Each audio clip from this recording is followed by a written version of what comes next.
Hi friends, welcome to back my channel story in Hindi. पाप किसको लगा। काशी में प्रताप मुकुट नाम का राजा राज्य करता था। उसके वज्र मुकुट नाम का एक बेटा था। एक दिन राजकुमार दीवान के लड़के को साथ लेकर शिकार खेलने जंगल गया। घूमते घूमते उन्हें तालाब मिला। उसके पानी में कमल खिले थे और हंस किलोल कर रहे थे। किनारों पर घने पेड़ थे जिन पर पक्षी चहचहा रहे थे।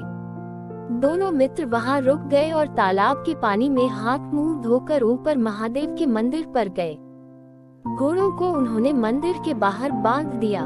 वो मंदिर में दर्शन करके बाहर आए तो देखते क्या है कि तालाब के किनारे राजकुमारी अपनी सहेलियों के साथ स्नान करने आई है।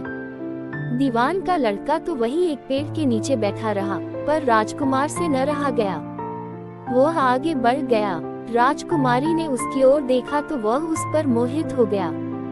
राजकुमारी भी उसकी तरफ देखती रही। फिर उसने किया क्या कि जूड़े में से कमल का फूल निकाला, कान से लगाया, दांत से कुतरा, पैर के नीचे दबाया और फिर छाती से लगा, अपनी सखियों के साथ चली गई। उसके जाने पर राजकुमार निराश हो अपने मित्र के पास आया और सब हाल सुनाकर बोला, मैं इस राजकुमारी के बिना नहीं रह सकता, पर मुझे न तो उसका नाम मालूम है न ठिकाना। वो कैसे मिलेगी। दीवान के लड़के ने कहा, राजकुमार आप इतना घबराएं नहीं, वो सब कुछ बता गई है। राजकुमार ने पूछा, कैसे। वह बोला, उसने कमल का फूल सिर से उतार कर कानों से लगाया तो उसने बताया कि मैं कर्नाटक की रहने वाली हूँ। दांत से कुतरा तो उसका मतलब था कि मैं दंतबाट राजा की बेटी हूँ। पाँव से दबाने का अर्थ था कि मेरा नाम पद्मावती है और छाती से लगाकर उसने बताया कि तुम मेरे दिल में बस गए हो। इतना सुनना था कि राजकुमार खुशी से फूल उठा। बोला, अब मुझे कर्नाटक देश में ले चलो। दोनों मित्र वहां से चल दिए। घूमते फिरते सैर करते दोनों कई दिन बाद वहां पहुँचे।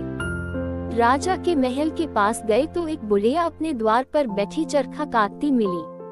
उसके पास जाकर दोनों घोड़ों से उतर पड़े और बोले, माए, हम सौदागर हैं, हमारा सामान पीछे आ रहा है, हमें रहने को थोड़ी जगह दे दो। उनकी शक्ल सूरत देखकर और बात सुनकर बुढ़िया के मन में ममता उमड़ आई। बोली, बेटा तुम्हारा घर है, जब तक जी में आए रहो। दोनों वहीं ठहर गए।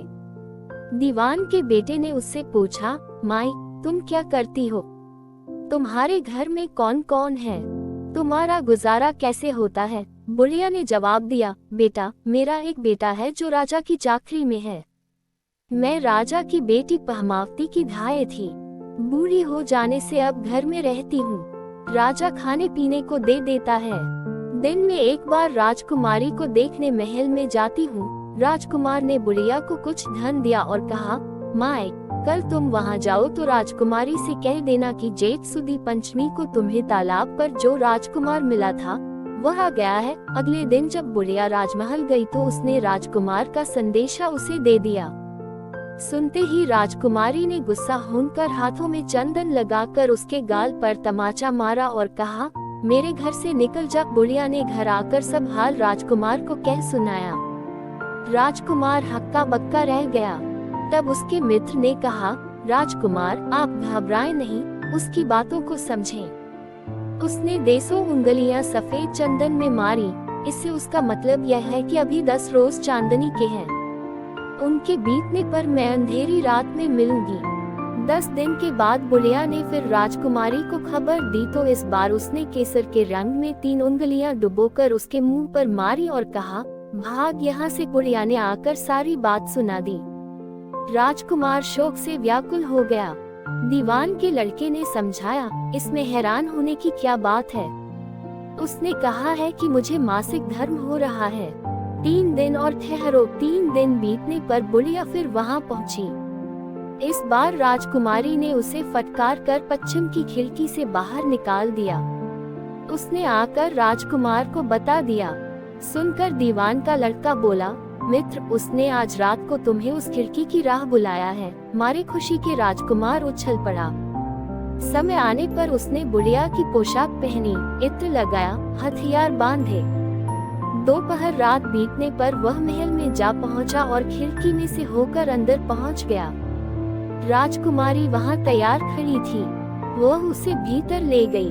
अंदर के हाल देखकर राजकुमार की आंखें खुल गईं। एक से एक बढ़कर चीजें थी।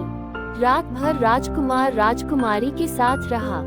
जैसे ही दिन निकलने को आया कि राजकुमारी ने राजकुमार को छिपा दिया और रात होने पर फिर बाहर निकाल लिया।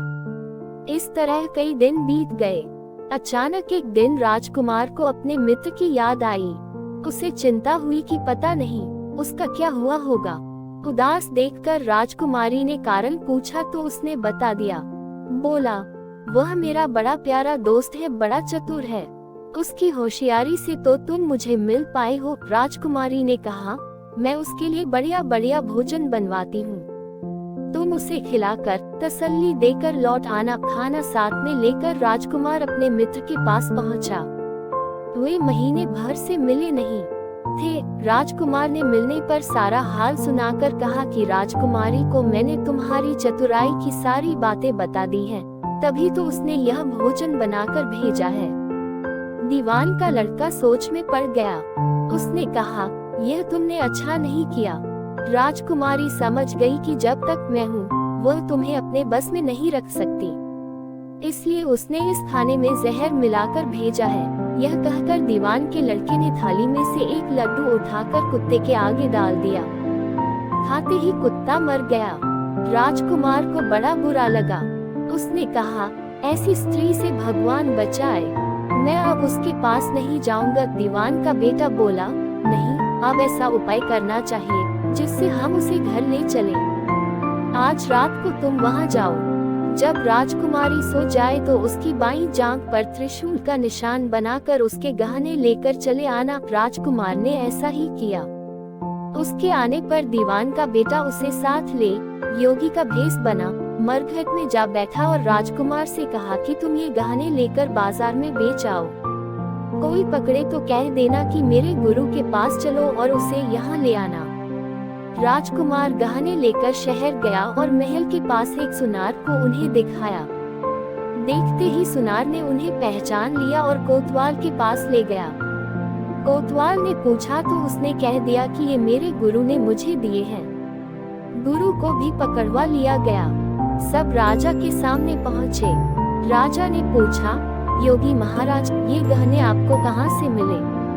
योगी बने दीवान के बेटे ने कहा, महाराज, मैं मसान में काली चौदस को डाकिनी मंत्र सिद्ध कर रहा था कि डाकिनी आई। मैंने उसके गहने उतार लिए और उसकी बाईं जांघ में त्रिशूल का निशान बना दिया। इतना सुनकर राजा महल में गया और उसने रानी से कहा कि पद्मावती की बाईं जांघ पर देखो कि त्रिशूल का निशान तो नहीं है। रानी देखा तो था। राजा को बड़ा दुख हुआ। बाहर आकर वह योगी को एक ओर ले जाकर बोला, महाराज, धर्मशास्त्र में खोटी स्त्रियों के लिए क्या दंड है? योगी ने जवाब दिया, राजन, ब्राह्मण, गौ, स्त्री, लड़का और अपने आश्रय में रहने वाले से कोई खोटा काम हो जाए तो उसे देश निकाला दे देना चाहिए। यह सुनकर राजा ने पद्मावती को डोली में बिठाकर जंगल में छुड़वा दिया।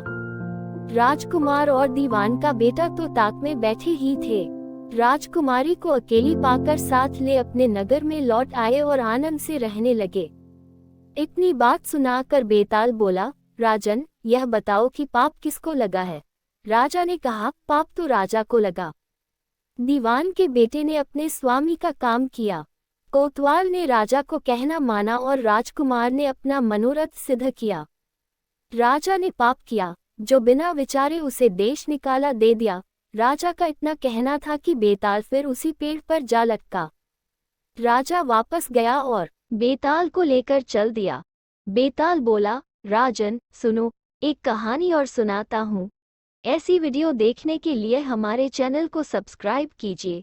वीडियो अच्छी लगी तो लाइक, कमेंट, शेयर जरूर कीजिए।